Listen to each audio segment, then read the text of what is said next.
think I'm going to call that good. And I will take you along for the ride on sealing this. So what I noticed, at least with the other fossil, is this stone and fossil darkens considerably when I apply my paraloid solution, which is it the small bottle? Yeah, small bottle. So I make a large, like 1 liter bottle, and then I transfer it into one of these small bottles. What is it, 250 milliliter, probably? Something like that. 4 ounce, I think. And I do, if anyone's curious, I do 4% paraloid,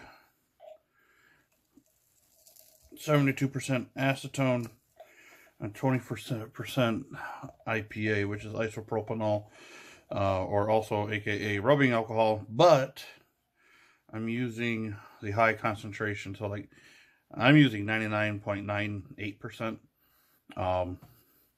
I suppose you could probably use the 90% from a pharmacy, but I would seek out the highest concentration you can find. 99 would be ideal. And some people might be, hey, why don't you just use only acetone?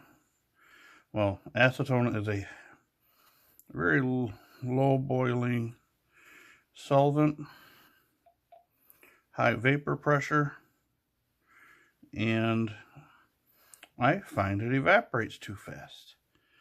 And I can moderate the evaporation rate with a co-solvent, which is the IPA, to get a slightly please don't give me grief for this, retarded drying. And I find it advantageous, and because all of my fossils actually get a 2-layer application of this.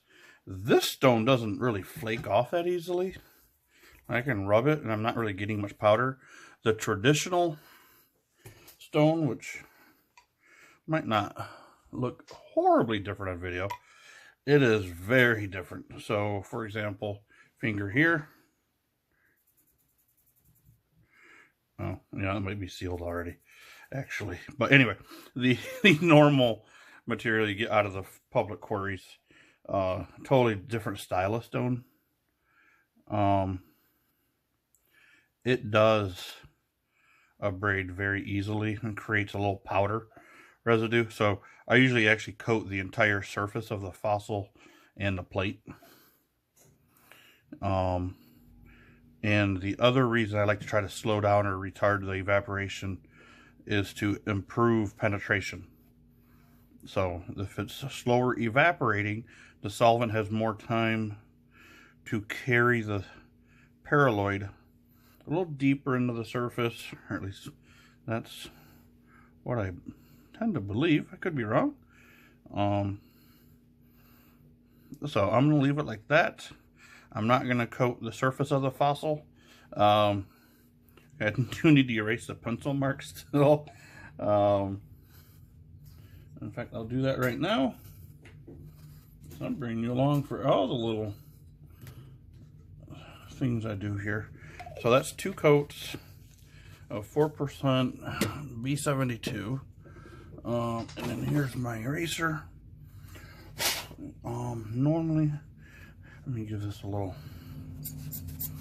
And if I do want it to dry a little faster, I can just hit it with this.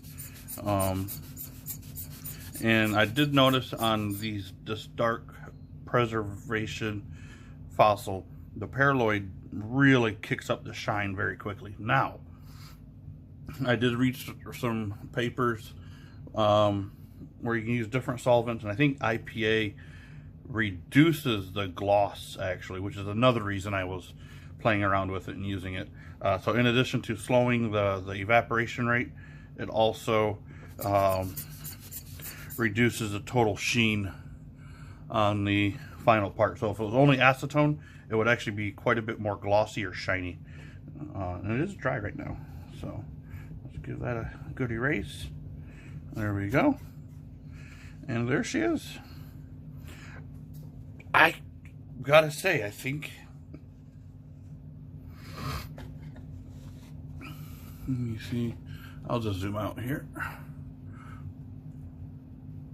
Did I zoom out? No. There we go. So there's this fish, that's a Knightia. Here's the other Knightia I prepped previously. That one is bigger, just by a skosh bit. But I like, so the face on this one got a little less than ideal. Went maybe 1.5 rounds too many of Tyson. This one, I think the face has a little better detail. Mouth looks a little better. I have the jaw pieces. They're both nice. I was going to sell one of them at the upcoming swap meet. I don't know if I will. I kind of like them. If I do, I'll probably sell that one. I like this one a lot. Even though this is bigger, I really like this one for some reason. And despite all the damage and the prep, I still really like that. It looks cool.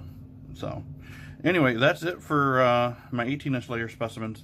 I am planning a trip out there in the springtime, and hopefully where I got these, I'm going to stop by their facility and see if they've got a few more of these, maybe some Diplos, and maybe if I have the spare cash and the wife will let me, see about getting a either a nice big Ferriotis or either a Cockrolyte slash